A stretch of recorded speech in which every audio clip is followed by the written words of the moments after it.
The reading of Grandma Eleanor's should have been straightforward. She'd built Morrison's furniture from a single shop to a chain worth $12 million, raised 4 grandchildren after we lost our parents, and lived by simple principles. Work hard, treat people fairly, and family comes first. Instead, I sat in the lawyer's office watching my sister Diane smirk as Mr. Patterson read words that made no sense. I leave my entire estate, including Morrison's Furniture Company, all properties and financial assets, to my granddaughter Diane Morrison, who has shown me true care and devotion in my final years. My name is Claire Morrison, and I'd spent the last 3 years watching my sister systematically destroy our grandmother while everyone looked the other way. But Diane had forgotten one crucial detail. Grandma might have been old, but she was still the woman who'd built a business empire from nothing. And she'd taught me to always protect what matters. The security cameras had been my idea. Growing up, Diane was always the golden child. Prettier, more charming, better at telling people what they wanted to hear. I was the quiet one who worked in the furniture stores every summer, learning the business from the ground up while Diane pursued her dreams in New York. When Grandma had her first fall 3 years ago, I moved back home immediately. Diane stayed in New York for another 6 months, only returning when her modeling career finally admitted defeat. She moved into Grandma's house to help, but spent most of her time networking at country clubs and posting Instagram photos of herself as the devoted granddaughter. "I'm worried about Grandma," I told our brother Michael during one of his rare visits. "She seems different. Confused. Scared, almost. She's 87, Claire. Of course she's confused sometimes. At least Diane's there with her. You should be grateful." Grateful. That word haunted me as I watched Grandma's decline. The woman who'd run board meetings until age 85 suddenly couldn't remember where she kept her reading glasses. The grandmother who'd taught me chess now struggled with basic decisions. Something was wrong beyond normal aging. The turning point came when I arrived for Sunday dinner to find Grandma crying in her bedroom, Diane's voice carrying from down the hall. "I told you the blue pills in the morning, white ones at night. How hard is that to remember? Do you want to end up in a nursing home?" I thought the white ones were morning. Grandma's voice was small, frightened. "Well, you thought wrong. Again. Honestly, maybe a nursing home would be better. At least they're equipped to handle people like you." I confronted Diane immediately. "What's going on with her medications?" "Nothing you need to worry about," she said smoothly. "I've got it handled. Why don't you focus on your little store manager job and leave the caregiving to me?" But I couldn't leave it. Grandma had given us everything. A home when our parents died, college educations, unconditional love. She deserved better than whatever was happening in that house. That night, I ordered security cameras. Small ones, disguised as smoke detectors, picture frames, clock radios.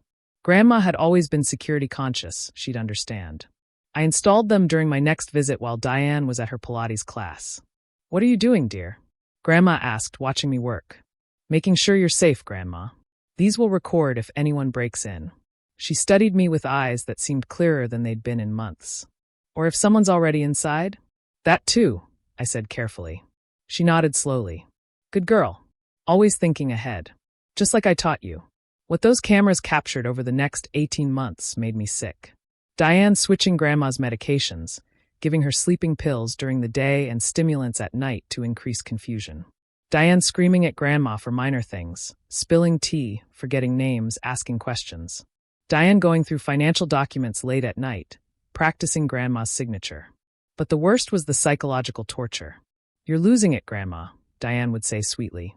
"Remember yesterday when you thought Grandpa was still alive? The mind is such a fragile thing. Good thing I'm here to take care of everything." I didn't say that about Gerald. "Of course you did. You were crying for him. It was so sad. Don't worry, I didn't tell anyone how bad it's getting." Grandma hadn't mentioned Grandpa at all. I'd been there. The theft was systematic. Jewelry disappeared. "Oh, you gave that to me, remember?" Cash vanished from Grandma's wallet. "You must have spent it and forgotten." Diane even sold Grandma's car and convinced her she'd agreed to it. "I need to drive to the store," Grandma protested one day. "Grandma, you haven't driven in years. Remember the accident?" There had never been an accident.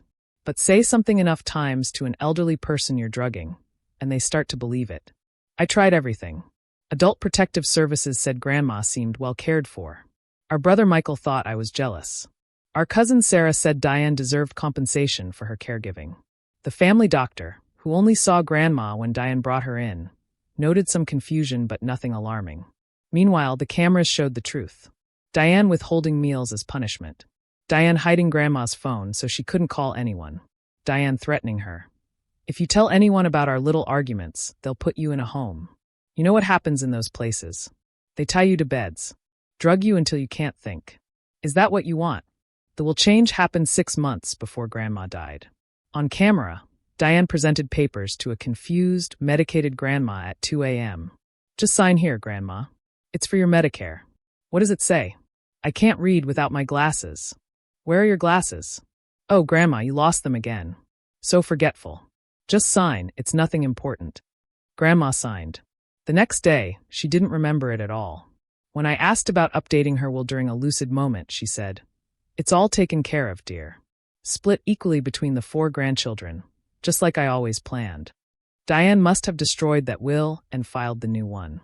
The final straw came 3 weeks before Grandma passed. I arrived for lunch to find her on the floor, Diane standing over her. "Get up," Diane said coldly. "I'm not falling for your manipulation." "Diane, what happened?" "She's faking," Diane said. "Trying to get attention. She does this whenever I don't give her dessert." Grandma had broken her wrist. The hospital said she'd been lying there for at least an hour.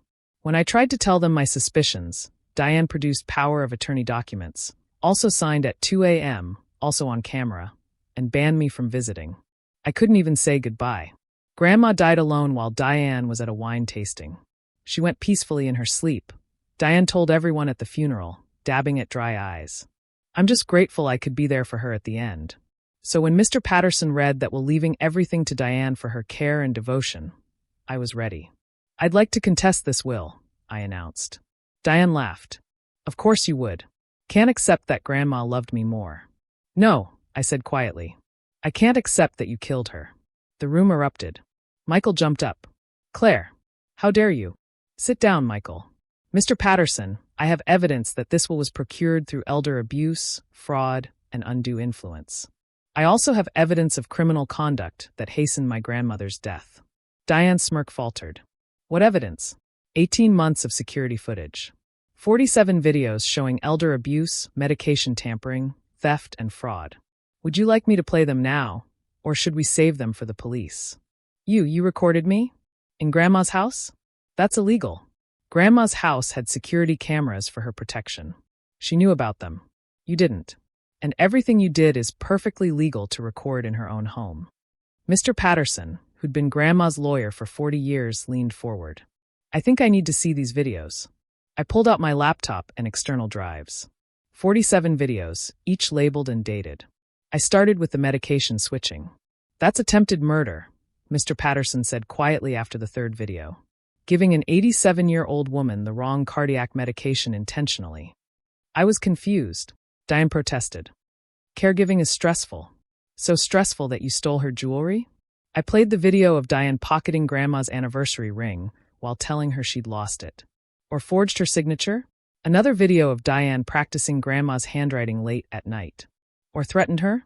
The worst video, where Diane held Grandma's medication over her head, making her beg for it. By video 20, Michael was in tears. Sarah had run to the bathroom to be sick. Mr. Patterson was on the phone with the police. "The will was signed under duress," he said after viewing the 2 a.m. signing. Mrs. Morrison was clearly incompetent at the time, likely due to medication interference. "This will is invalid." "But the old will," Diane started. "Is right here," Mr. Patterson said, pulling out a document. "Eleanor gave me a copy last year during a moment of clarity. She was quite specific. Everything divided equally among the 4 grandchildren, with one exception. The business goes to Claire, who understood that Morrison's is about more than money. It's about taking care of people." The police arrived as Diane tried to flee. Turns out, elder abuse resulting in death can be charged as murder. Add fraud, theft, and forgery, and Diane was looking at life in prison. "You can't prove anything," she screamed as they arrested her. She was old. Old people die. "They do," I agreed. "But not usually after being systematically poisoned by their granddaughter for 18 months. The trial was brutal. The videos were played in court, each one adding another nail to Diane's coffin. The jury deliberated for less than an hour. Guilty on all counts. The judge, a grandmother herself, showed no mercy. 25 years to life. You betrayed the most sacred trust, she said during sentencing. The trust between the vulnerable and their caretakers. You turned love into a weapon and family into fraud. Your grandmother built a legacy of hard work and integrity. You tried to steal it through cruelty and greed. Instead, you've earned a different legacy, as a warning to others who would prey on the elderly. Michael and Sarah initially struggled with the inheritance. They felt guilty taking anything after failing to protect Grandma. But I reminded them what she always said. Family shares the good and the bad. That's what makes us stronger. I took over Morrison's furniture, implementing Grandma's vision for expansion she'd discussed during her lucid moments. We now have 15 stores and donate 10% of profits to elder care advocacy. Every store has her picture by the register, the real her, strong and sharp, not the confused victim Diane tried to create. The house where it all happened was too painful to keep. We donated it to become a center for elder abuse prevention, with all those security cameras now serving their true purpose, protecting the vulnerable. I visit Diane once a year. Not out of love, but out of duty. Grandma would want someone to check on her, even after everything. She's aged 20 years and 5, the prison jumpsuit hanging on her thin frame. I just wanted what was mine, she said during the last visit. But it was never yours, I replied. Grandma's love was free. Her trust was earned. Her legacy was built through decades of hard work. You wanted the reward without the relationship, the prize without the process. And you were willing to destroy her to get it. She was going to die anyway.